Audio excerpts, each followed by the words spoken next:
impressive. Thanks. Good morning. There's so many of you. It's horrifying. And I hate my bio. Every time I hear it, next time when they ask for it, I'm just gonna say, and she likes bananas. Like that's what she's into. Her name is Sunny, she likes bananas. Because the pressure. So thank you. Just joking, that was lovely. I am happy. This is the only slide that's off kilter, so don't worry about this. I'm happy to be here today talking about compassion because it's a subject that's really dear to my heart and it's critical for the creative process, and it turns out that we're not really that great at it. So I'm going to talk specifically about self-compassion. And here's another awkward thing that's happening today is that I have multiple friends in the audience, and I never have friends in the audience when I do talks, which sucks because then later I can't say I nailed it because they were here, and they'll... Sucks. It's always nice when there's strangers. But so anyway, I do random footnotes a lot, FYI. So the reason I think self-compassion is an intriguing topic to talk about is because of a truth that I'm just going to put up here. And you all know this, right? I'm going to sort of make a leap and assume that you know that creativity is, it's funny that Rachel said Thunderdome, because that's actually the metaphor I was going to use for my own creative process, because it is like a Mad Max situation when I enter into the creative process. Now that I have compassion techniques and self-compassion techniques that are integrated into my being, it's not the Thunderdome, but back in the day, it was pretty like desert pirates and sand in my face, and Charlize Theron would appear, and I'd be like, oh, God bless you. And then someone would shoot a fireball, and it was dangerous and treacherous, and it was scary, and you all know that. I mean, how many of you have creative processes that are not easy? That are messy and kind of shitty. And RJ told me I could cuss, so that's happening, okay? And I won't do the F-bomb. I mean, I might. So here's what I've noticed. I've noticed that creatives, when we're about to enter into a process, and just FYI, what I mean by creatives is I just mean people taking a risk. People going through some endeavor, trying to build or create or make something. I don't mean only artists or painters, just FYI. I mean people that are taking a risk to express some part of themselves, okay? But what I've noticed is that people tend to look for external resources, right? And those include things like this. Perfectly reasonable thing to do, to look for. We're sort of mapping the external territory. And we're looking for the visible stuff, right? We're looking for the hacks and the techniques and the people that can teach us and train us. But here's the, hello? Did they want to talk to me?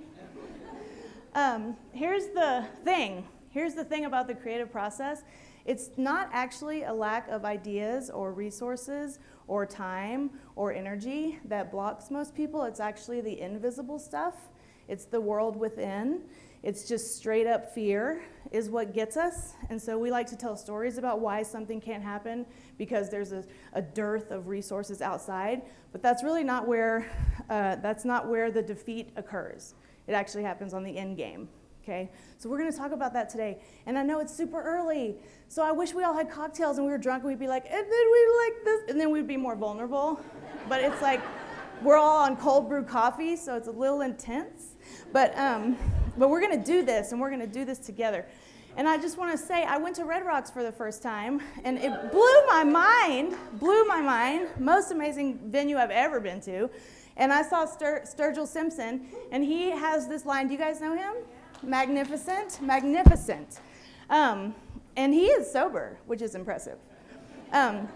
This is a line that he said in one of his songs called Some Days, and I thought it was not insignificant, right? This is a big deal for all of us, that ultimately the nemesis, if there is one, is inside, okay? And I know that's a lot to acknowledge, but it's just straight true. And here's how the nemesis often shows up. It comes in this form, what I refer to as the internal human voiceover.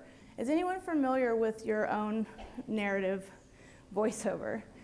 Right, this is happening constantly. Most people aren't actually tuned into it, and so it's sort of running, it's on autopilot, and it's running in the background, and it's kind of the dictator of what we're up to. And I'm not okay with that being unknown and with us being unaware of that, because it is a driver of all of our behavior, actually, and it is a huge captain of our creative processes. And so we're going to actually dive into the internal human voiceover. Is that weird? So weird. I know. It's weird / not because it's everywhere. Okay, so let's just listen. Have you guys seen this movie? Do you remember this from 2002? It's called Adaptation, one of the most brilliant films in my opinion of all time. And this is Charlie Kaufman. He's a screenwriter in LA, and he's riddled with anxiety like a normal person. And I want you to listen to, the way they advance the plot is they often let us hear Charlie's internal voiceover. So I want to play 2 minutes of what it sounds like to be inside Charlie's head, okay? Do I have an original thought in my head? My bald head? Maybe if I were happier, my hair wouldn't be falling out. Life is short. I need to make the most of it. Today's the first day of the rest of my life. I'm a walking cliche. I really need to go to the doctor, have my leg checked. There's something wrong, a bump. The dentist called again. I'm way overdue. If I stopped putting things off, I would be happier. All I do is sit on my fat ass. If my ass wasn't fat, I would be happier. I wouldn't have to wear these shirts with the tails out all the time. Like that's fooling anyone. Fat ass. I should start jogging again. 5 miles a day. Really do it this time. Maybe rock climbing. I need to turn my life around. What do I need to do? I need to fall in love. I need to have a girlfriend. I need to read more, improve myself. What if I learned Russian or something? Or took up an instrument? I could speak Chinese. I would be the screenwriter who speaks Chinese and plays the oboe. That would be cool. I should get my hair cut short. Stop trying to fool myself and everyone else into thinking I have a full head of hair. How pathetic is that? Just be real, confident. Isn't that what women are attracted to? Men don't have to be attractive. But that's not true, especially these days. Almost as much pressure on men as there is on women these days. Why should I be made to feel I have to apologize for my existence? Maybe it's my brain chemistry. Maybe that's what's wrong with me. Bad chemistry. All my problems and anxiety can be reduced to a chemical imbalance or some kind of misfiring synapses. I need to get help for that. But I'll still be ugly, though. Nothing's gonna change that. I mean, right? Hello. Like, of course, you know, the volume in your head or the content or the tone is different, but this is universal. This is going on all the time, every day, everywhere, and we just sort of are like, kind of like wandering around like, oh, I'm fat, and then we're like run away, and we said it to ourselves, right? We're just making up stories and imagining things and then saying them to ourselves and then believing them. This is humanity. This is humanity. And the creative process is like way crazier because when you start to be vulnerable, which is what's required in the creative process, those voices get really ferocious because they know you're about to take a risk, right? Can anybody, you guys, guess what's going to happen today? Y'all are going to share some of your inner narrators. It's so freaky. But I'm going to share mine too, so it's going to be okay. So just a very simplified model of consciousness, okay? This is also universal. All of us have this incredible spacious capacity for compassion and for self-care and for nurturing and all of those things. It's basically the human mind and body in a regulated state, a totally regulated state. It doesn't perceive threats anywhere. There's no distress. There's no need to protect identity. There's no need to defend the self. It's a beautiful state. Have you experienced this state in your life? Feeling totally safe, everything on the horizon is awesome, right? This is part of our native capacity, okay? And it might look like this. We're just loitering, you know? We're not asleep, we're awake, we're alert, but we're confident and we're connected to each other, right? And then this is what happens when you're in Charlie's mind, or really in all of our minds, is that these narrators come online and they're trying to protect the system. They're worried that you might be embarrassed or humiliated or rejected or shamed, all of these emotions that we don't really like. And so the narrators come on and they start saying a lot of stuff. And they say a lot of interesting stuff. Sometimes they're very helpful and they're like, go get him, tiger, you know? And other times they're like, you'll never make it, you know? And they just do what they do. And they're on your team. This is really important to understand. All these people, these little voices, are on our team. They're taking care of us. They're just doing it in ways that are not necessarily supportive of bigger, broader, expansive creative processes. But they're not the enemy. They're totally 100% on your team, but they just need a leader to be in charge, okay? So this is what happens when we get triggered, right? We start looking like this, or like maybe like this, you know? And then sometimes we just go all ape shit, you know? And so, you know, don't take my word for it. So he mentioned that I'm a facilitator. I am a game facilitator. So we are going to play 2 games. One is going to be external and one's going to be internal. Are y'all doing okay? Is everybody like worried? One of them is going to be fun, and I do need a volunteer. And the purpose of this game is to activate some of those internal narrators so that we become really aware of them, okay? I know they're already happening right now because you're talking about me in your head on some level. You're like, I like her pants, her hair's got to go, she's crazy. See, and it's cool because I know that's what we do, so it's not a problem. But I am going to voluntold you, Barb. I'm going to voluntold you. So my friend Barb is a beautiful, amazing woman. Clap for Barb. I know you didn't know I was going to do that. I know. So you're going to start public speaking, so I thought we should just warm it up. Warm it up. Okay. So this is an innovation game that y'all are going to play right. Oh my gosh, there are a lot of people. A lot. I know. All their faces. That's right. And they're all thinking stuff right now. Hi. Yeah. Oh, yeah, that'd be great. Have a mic. Hi. Have a mic. Oh, now So I've we're gotta going to do play this. an innovation game. Are you with me? With me? Sure. Okay. Okay. So here's how it works. And you guys are going to play. I'm modeling the game, and then y'all are going to play it. Okay. What if I faint? If you faint, got you like this. Just let me know. Let me know. Okay. Go. Ready? Yeah. Breathe in and out. It's a creativity game, so I need your mind online. Okay. All right. So you're going to play in rounds of 4. After we're just doing a demo, and then you're going to play in rounds of 4. And it's an innovation game. Okay. So I'm going to give you 2 words. Okay. Okay. And you're going to design a new product. As many. I know. Right. It's happening. And here's the thing.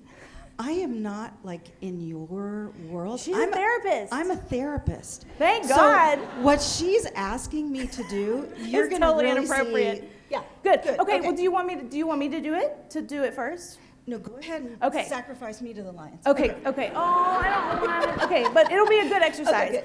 And you cannot do it wrong. To be clear, you Good. cannot do it wrong. Okay, good. It's an improv game. Yeah. So I'm going to give you 2 words. You just smash them up and Okay. make something new. Cool. Okay. All right. And the 2 words are going to be pizza and airplane. Go. Pizza and airplane. Make a new thing. Boop, boop. Sorry. Pizza and airplane. You have 10 seconds. A flying pepperoni spaceship. Yes! Yes! Okay, that's how the game works. That's right. Okay. So now she's going to do it to me. A Okay. flying who cares? Okay, now do it to me. Do I have to just think of 2 words? Yeah, you just throw out 2 words, and then I'm going to do it, and then I'm going to show you. I want y'all, when you do your rounds, you're going to make as many as you can in 30 seconds, okay? Okay. Okay. Don't overthink it. Okay. Elk. Oh, wow. Okay. Beer truck. Okay. So it's an elk. Okay, so it's like a novelty where an elk drives a beer truck around. Oh, no, a person with an elk mask drives around in your neighborhood with a beer truck, and that's how people come because they're like, "What the fuck is that?" And they come to the beer truck. Awesome. Yay! Thank you so much. Okay, you're good. You're free. And then you can hold that, and then we'll pass it around. So you get the idea, right? It's an innovation game. I'm so sorry, I did drop the F-bomb. They're never going to share my talk Seriously, now. what the? What the? So this game is called Hit It, okay? So this is what y'all are going to do. You're going to do it in rounds of 4. You have 30 seconds per person. I'm going to give you the words, and you come up with as many new innovations as possible in 30 seconds. Does that make sense? And all kinds of stuff is going to happen, and that's what we're going to talk about, okay? So get in groups of 4. Figure out who's 1, 2, 3, 4. Thank you, Barb.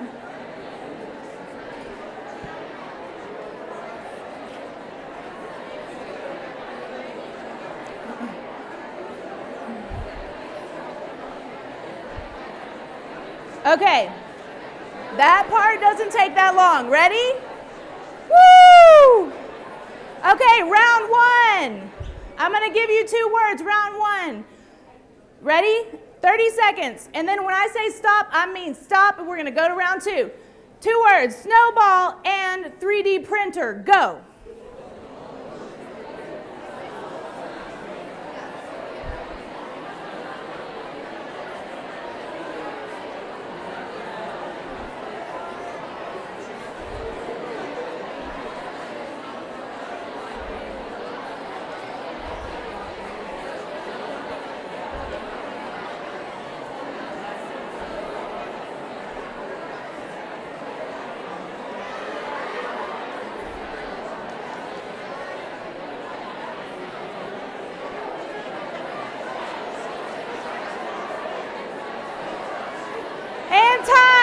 Next round, next round.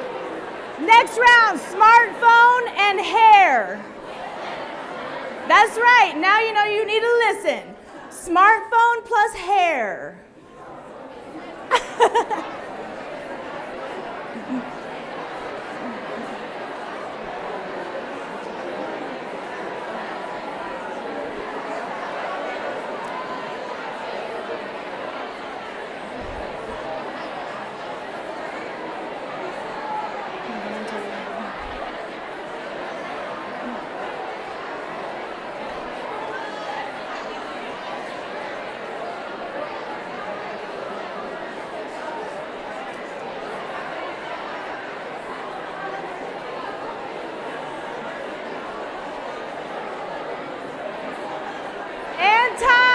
Next round, next round. Hello, okay, ready? Encyclopedia and axe. Like axe. Go.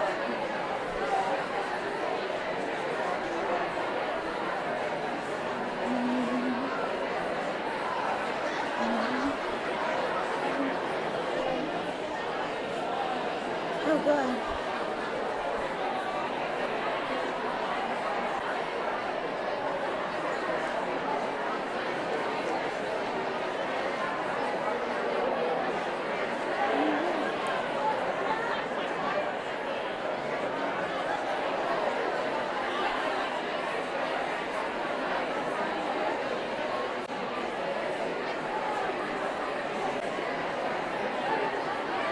And time, last round, round 4.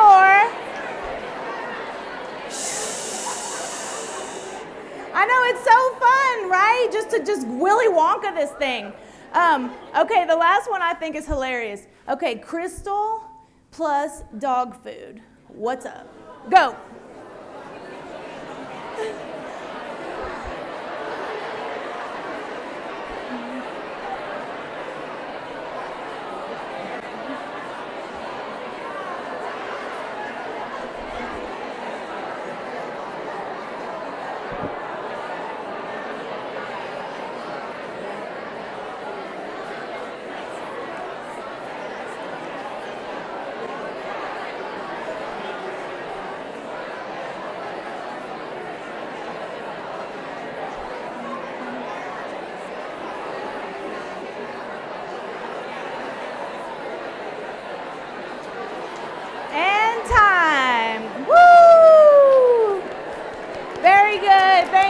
Thank you very much. Very nice.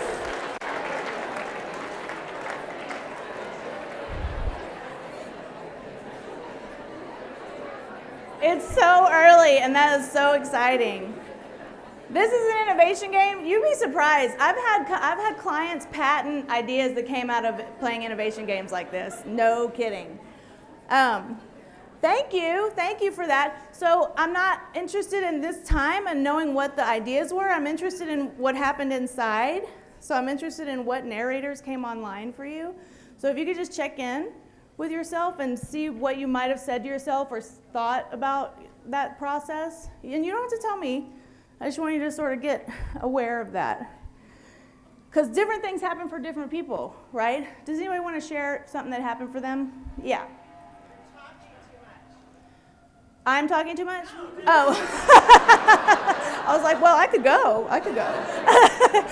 Yeah, she said to herself, you're talking too much. Oh, yeah, shut up. You're talking too much. Thank you for sharing that. Yes. So he started judging him. I need to think bigger and wider. Need to be more interesting, more creative. Yes. So fun! Yeah, you and I can play later. Because I got there after I tried a bunch of times because I was like, oh, I can just let go of all of those things and just have fun. So great, good for you. Yeah. You're too weird. You're too weird, weirdo. You know, so when you're like in your Charlie Kaufman version, it's like, don't do anything weird, weirdo. You know? I do that to myself, yes. So at first I was like, definitely trying to be funny, but then I realized that all the answers were funny. Yeah. She was trying to be funny and realized it was inherently funny, so she didn't have to try that hard to be funny anymore. Yes, excellent, yes. My brain Yes. Yeah, that happens. It's very, very common. Who shut down? Who couldn't come up with something? That's so natural. It makes so much sense because it's a collision that, when would you have ever put Crystal and dog food together? Why would you do that? Very reasonable. And so that happened to a lot of people. Just so you know, a lot of people raise their hands. Very, very natural. So this is the human consciousness in action, right? Especially when we're in a creative situation, especially when we're being vulnerable in front of other people. I mean, it's a wonder that we came up with anything, to be honest. I gave you a time constraint, I gave you strangers, and I gave you totally weird questions. And yet you somehow forged through and did it. But I want to tell on some of my narrators, because I have narrators in my creative process that are really hard on me. And here's some of the shit. I started interviewing creatives just to see what happens. So do any of y'all have these things? I never finish anything. You know, I mean, these are very, very natural, common things, and they actually block what we can offer, you know? And so here's some of mine. So I'm working on my third book, and the book writing process for me is very Thunderdome-y. It's very Fireball and Mace, and I'm working that out. And so, because it's treacherous, and my husband has to suffer through it, and so now I do a lot of self-compassion, a lot of self-care. But this just came up for me the other day. There's this literary agent that I want to pitch the book to, and I went to his website and I looked at all his authors, and the first thing that came up was like, no way, he's not even going to look my way, you know? Right away, narrator, boom. So what would I do? If I believed the narrator, what would I do? I wouldn't submit anything, exactly. I would just be like, yeah, I don't count, I don't matter, I'm not going to do it. So that happened to me, but the moral of the story is that didn't determine what I did, FYI, but it did happen, and I was aware of it, okay? Another one came up. This is a big one for me. I don't have a right to think that I could create something that is meaningful, that is driven by my passion, and that I could just get to contribute. Like, I was destined to be a plumber, you know what I mean? Like, I don't get to be expressive and wild and creative. It comes up all the time. Now, do you think I listen to this? Would I be standing here if I listened to this? No, but it's a very powerful voice, very powerful narrator. And then the other one, everybody has this one, the expert syndrome. Like, when do I get to be at the place where I'm supposed to be, where I can make a contribution?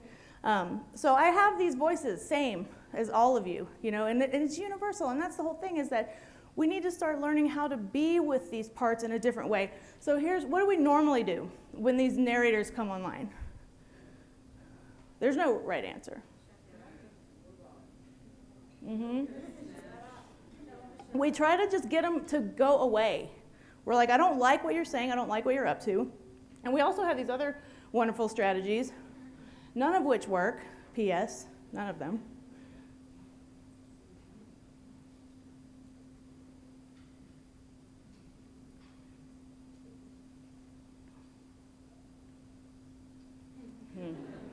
Charlie was arguing with himself. Men don't have to be attractive. Yes, they do. I mean, what's going on in there? It's like a tribe inside arguing.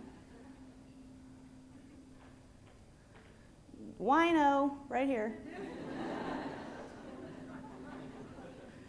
And this one, oh, you can have a cookie when you're done with that chapter.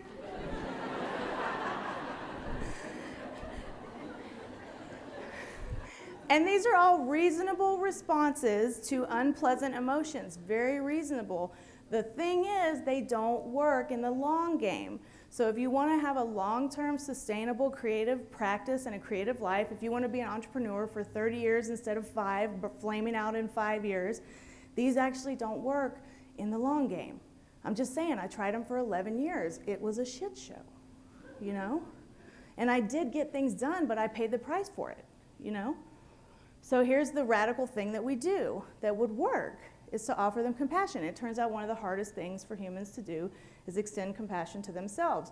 We're much more inclined to extend it to other people, but even that can be hard, but we're very reticent to turn that to ourselves. So that's what we're gonna do together, maybe for the first time. How do you guys feel right now? Do you wanna leave at this moment? Just not sure.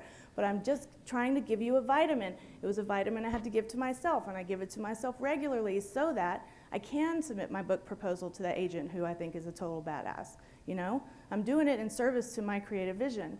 That's all I'm doing. It's not because I'm special. It's because I have something I want to say, something I want to share. So I'm going to show you what this experiment, because I'm a game facilitator, so this is the next game. And I'm giving you all the steps so that you can sort of think them over for the engineers in the room who want to know the path. And then I'm going to just demonstrate what it might look like if you did it with yourself, okay? So for me, y'all let me know when you're ready. Thumbs up.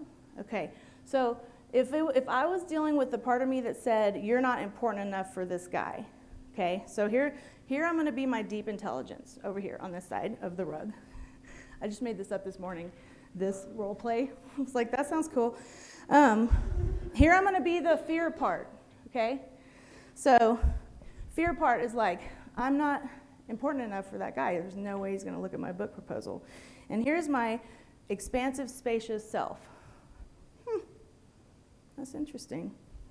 Can you say more about that? And then my part goes, well, yeah, I mean, he freaking is the literary agent for Desmond Tutu. Are you crazy? He's not going to look at you.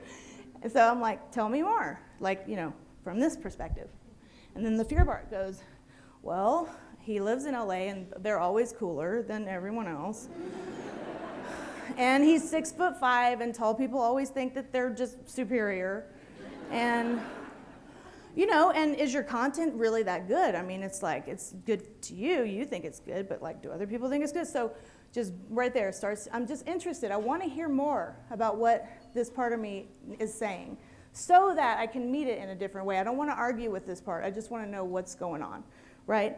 And that's the become curious piece and the listening piece. Because you'd be amazed when you inquire into what's up with the narrator, they tend to share. And when I say they, I mean the tribe in your mind. They tend to share. If they trust you, they will share. So I got some great information from this part of me that's like, you're not important. And I was like, that's really helpful. So then, of course, I'm like this. I'm like, well, can you tell me what you're afraid of? Like what you're concerned about would happen if you submit to this guy, you know? Just let me know. I have no judgments, no opinions, no preferences. I'm just interested in knowing what you're afraid of, you know? So what do you think this part of me was afraid of? Rejection. It's terrifying. It's like, what am I going to do? Why I should just live in a cave. I mean, you know, like rejection is very hard for human beings because we want to belong. So as soon as I got that, I was like, oh, I'm just afraid of being ashamed and being rejected. And it's not just, like, it's not that it's not real. It's just that it shouldn't be the entirety of what drives my decision making. So when she finally let me know that it was fear of rejection, then I said, okay, well, since I'm extending compassion to you, how might we respond in a different way, right? So, and I didn't say, oh, I have a solution, right? Because then that's moving back into those stages where you're like, fix it, solve it, tell it what to do. I'm not doing that. I'm just holding space. That's all I'm doing. And so then I got interested, like, what would make it work for you? And then she said, well, could we do it like in a strategic way? Like, is there a way we could sort of recruit some allies that know him, and then we could have a strategy? I'm like, yeah. I'm like, totally. I stopped with my role playing. Sorry. I'm like, yes. And then she's like, and afterward, could we have like 3 friends that we can cry with if he just says we suck and he doesn't want to look at our stuff? And I'm like, yes. And one of them's going to be Barb because she's a therapist, you know? And then she's like, and maybe, because see, her awareness gets broader when she's met with my deep intelligence. Her spaciousness gets broader. So she's like, it's possible he's not the right guy anyway. Maybe he wouldn't, even if he did reject us, maybe it's just there's somebody who's a better Sherpa for this book. And she's like, and then the whole system settles. So it's just this interaction. It's a compassionate interaction between my deep self, which everyone has, and my fear-based selves. And it's not complex. You can do it anytime. I do it every day. I get an email from somebody mean, and I'm like, oh, they hate me. And then I'm like, and I hate them in return, you know? And then I just go, wow, that was some good energy, you know? And then I just sit with it to see what I can do. And the reason I'm doing that It's not because I want to be a monk or anything. It's because I want to make what I want to make, and I don't want to be in my own way all the time, right?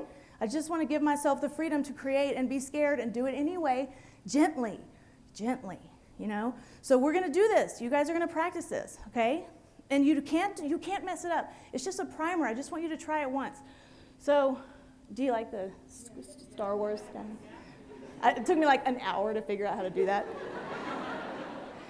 Okay, so you guys are going to do it. So get paper or do it in your mind, whatever you want. If you're a doodler or you write or you want to just do it internally, that's totally fine. But I want you to find one of those protectors that came online when you played that game, or find one that is a regular in your life when you're trying to create, if you have one that's already available to you. And if you don't, you can use one of these. Just use one of these because they're pretty common. So that's up to you. That part's up to you, okay?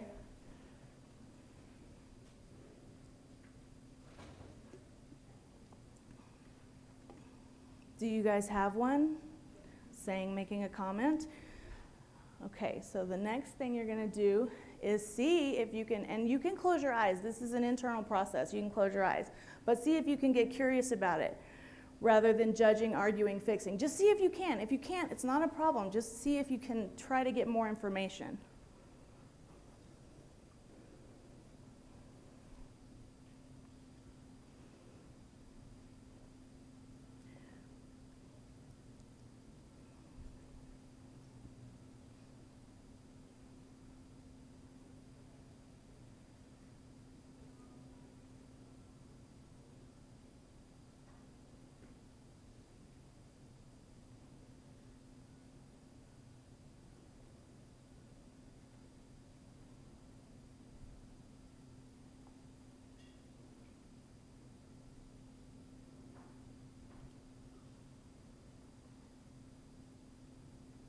And see if you can identify its concern rather than you making it up. See if it will let you know what it is.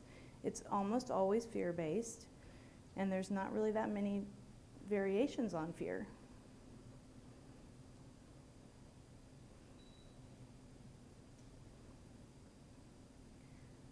And this step is really critical. Remember when I was talking about how they're on your team? It's counterintuitive because they say things that are difficult and challenging and often harsh, but they're trying to prevent you from hurting yourself. So these narrators are absolutely your allies, 100%, every single one of them, even the ones that you think are way in left field and like borderline psychotic. They're totally on your team. This, I assure you. So it's really helpful to say, oh, I see what you're doing. You're taking care of me. You're working really hard taking care of me because you're freaked out. You know, they're doing you a favor. They're not the enemy. They do get stumbling. They put stumbling blocks in the way because they're trying to take care of us, not because they have any other intention other than that. And then the last one, and I know this is a primer because I want y'all to take this away with you and try it on your own. But the last one is see if you can say something to it that might be different from what you normally say. So if you were a true, compassionate friend of this part of you that's scared, what might you say? Just try different things to see if it settles. You'll know if it lands because the system will settle. It will regulate itself, and it will allow movement. And write it down if you want. Write it down.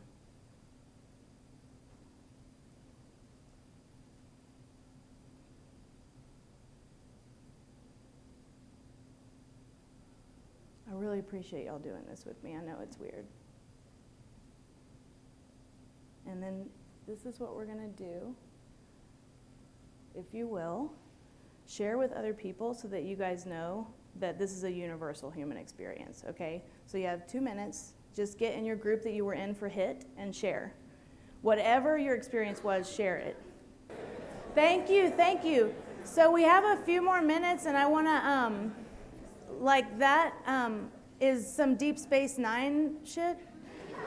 And so I know we're not used to it, and I know we're not skillful in it, right? A lot of people will go in there, and then they'll hear the narrator, and then they'll get stuck, and then they'll do the arguing move, because this is how we're trained. We're not trained to be compassionate to ourselves. I had no idea how to do that when I first started practicing. No idea. None. And I just started figuring out like, oh, so you don't back talk for one thing, you know? I mean, it's just what you do with your children or with your parents if you have a good relationship with them, or with your best friend. It's the same thing you would do to someone that you care about, that you really feel deep compassion for and you're just making space for.